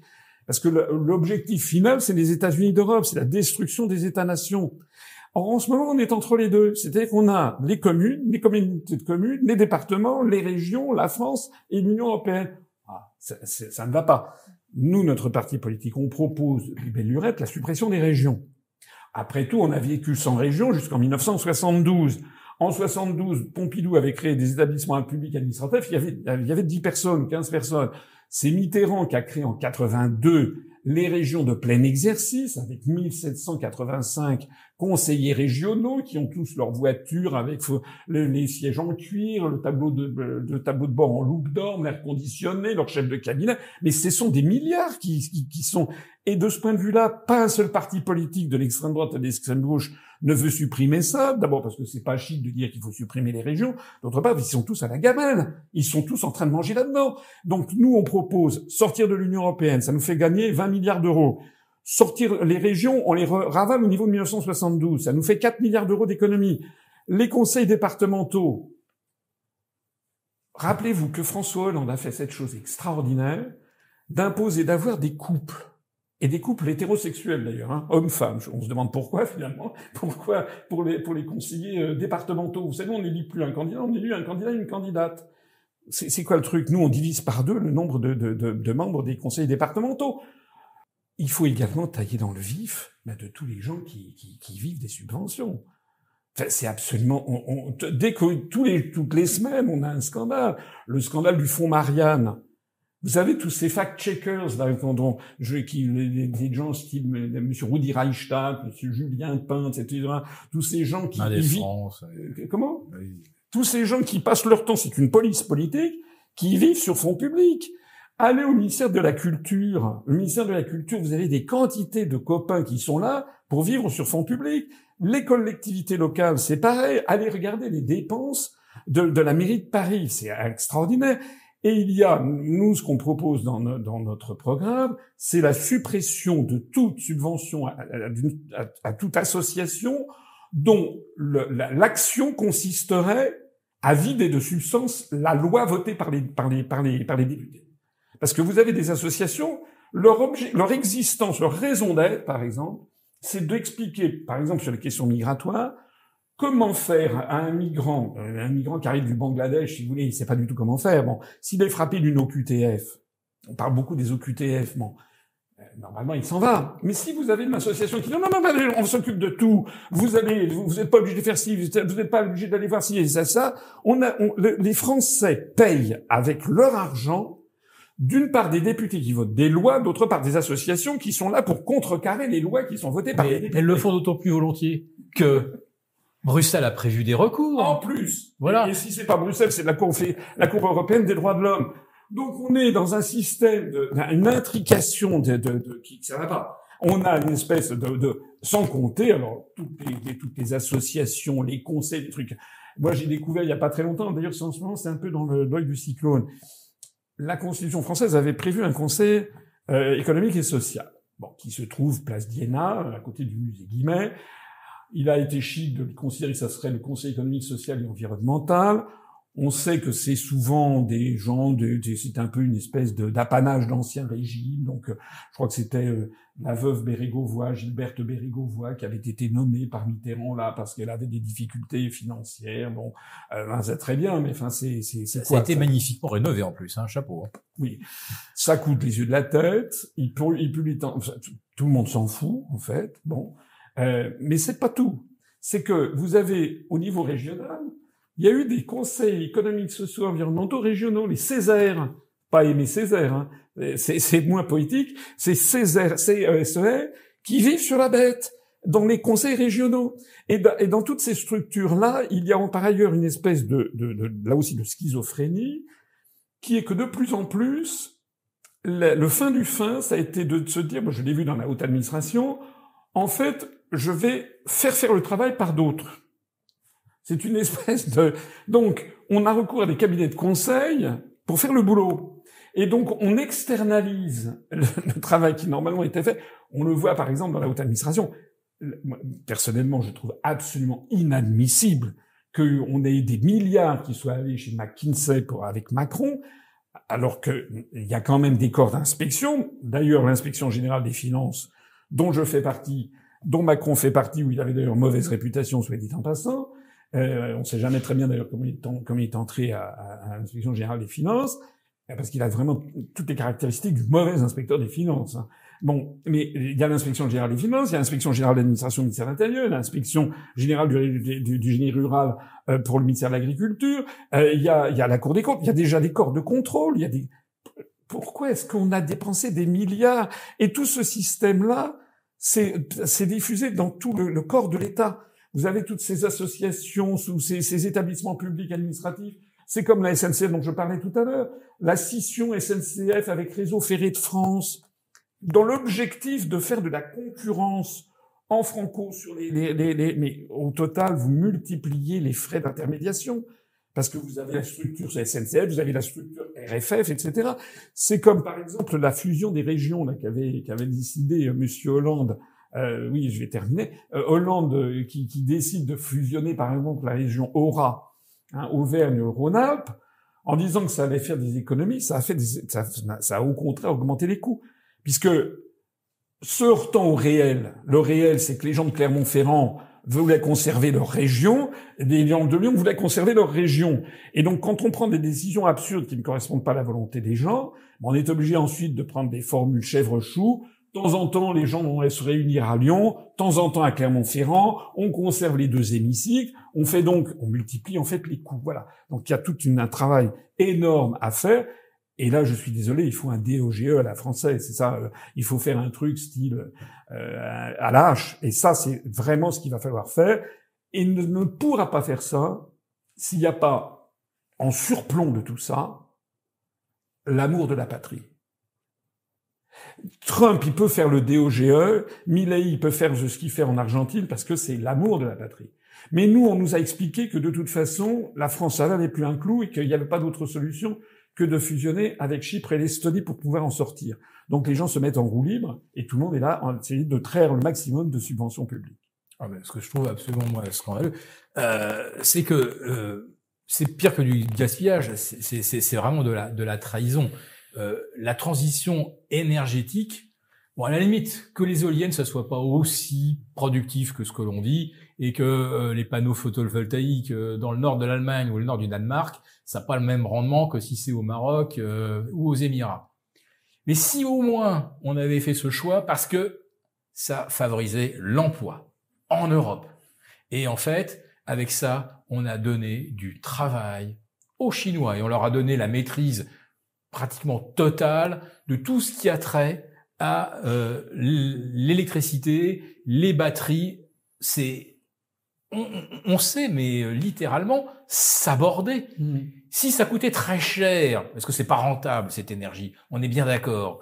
Mais si au moins c'était resté chez nous pour créer des emplois, non, c'est parti en Chine. Donc, comme les emplois sont partis en Chine, tous les gens qui ont été victimes de la désindustrialisation, il fallait bien leur donner du travail. Donc, avec le millefeuille administratif, on a pu, comme ça, donner du boulot à des tas de gens qui auraient dû théoriquement travailler dans la filière éolienne, dans la filière photovoltaïque, dans la filière éventuellement hydrogène liquide ou ce qu'on veut. Donc, on a créé des emplois d'administratifs à la place d'emplois productifs. Et ça, c'est ça la vraie catastrophe originelle. C'est la quintessence de tout ce qu'on dit. C'est l'idée de faire le travail par d'autres. C'est ce qui est à la base des délocalisations, de la mondialisation, en fait. Si on va faire le sale boulot par des peuples de couleur à l'autre bout du monde. Et nous, on est les caïds. Nous, c'est une espèce d'économie néocoloniale au niveau planétaire. Et cet état d'esprit, on le retrouve dans les ministères. On va faire le boulot par des cabinets de conseil. Nous, on fait faire toujours le boulot par les autres. Donc, en fait, c'est presque la quintessence, si vous voulez, d'un vice fondamental. C'est faire le boulot par d'autres et j'y reviens, qui est consubstantiel à l'idée de construction européenne, puisque l'idée de construction européenne consiste à dire aux Français, la France ça ne vaut plus un clou. Si vous restez seul, vous ne pèserez plus rien. Il faut que vous fusionniez avec l'Estonie et Chypre pour être encore quelque chose. Donc, c'est une espèce de quelque chose qui désarme complètement cet élan vital qui doit être celui à partir duquel on fait des redressements nationaux et des redressements économiques et populaires. Alors François Asselineau, peut-être pour conclure cet entretien, quelles solutions voyez-vous à l'échelle individuelle pour traverser cette tempête et quels conseils vous apporteriez aux personnes qui nous regardent aujourd'hui ? Ce que je pense très profondément, c'est que, comme je le disais tout à l'heure, l'histoire elle est faite de scansions. On voit que la France s'effondre, on va dire, sauf à sauf à vraiment être dans le déni complet. Il y a des Français qui sont dans le déni. Il y a peut-être 15% de la population, 15-20% des gens qui trouvent que Macron est formidable, que tout va très bien, Madame la Marquise. Enfin, en gros, l'écrasante majorité des Français comprennent que ça va plus du tout. Voilà. Pas seulement en France d'ailleurs, mais en Europe de façon générale et même dans le monde occidental. De ce point de vue-là, Trump représente à sa façon, avec ses extravagances, avec des choses avec lesquelles personnellement je ne suis pas d'accord, mais je préfère personnellement que Trump ait été élu plutôt que Kamala Harris, puisque elle, c'était la poursuite de la prise de pouvoir dans le monde par la caste mondialiste, la secte mondialiste dont parlait tout à l'heure avec le World Economic Forum, avec le club de Bilderberg, parce que ça, c'est vraiment la destruction des États-nations et en fait un nouvel esclavage. En fait, on revient à une espèce de Moyen-Âge, sauf qu'au lieu que ce soit le duc de Berry, le duc de Bourgogne, le comte de Toulouse, c'est Vanguard, c'est BlackRock, c'est Bill Gates, etc. Donc ça, de ce point de vue-là, l'arrivée de Trump est quelque chose de positif. On en a parlé au cours de cet entretien. C'est pas sûr, mais c'est quand même assez probable que ça va marquer un changement dans le cours de l'histoire mondiale, avec un retour à une certaine forme de normalité dans beaucoup de domaines. Je pense que, comme l'a dit Philippe, c'est quelque chose, une espèce de dernier feu d'artifice du monde de 68 arts. Hein, il est interdit d'interdire, etc., de la remise en cause de toutes les valeurs. Et je pense que dans les jeunes générations, il y a la volonté de revenir à quelque chose qui ait plus de sens. L'Occident, de façon générale, est atteint par un vice fondamental, c'est l'absence de sens. Quel est le sens? Quel est le sens de la vie? Voilà. Rappelez-vous ce qu'avaient dit des gens comme aussi divers que Solzhenitsyn ou que Jean-Paul II. Ils ont eu la même parcours, si l'on peut dire.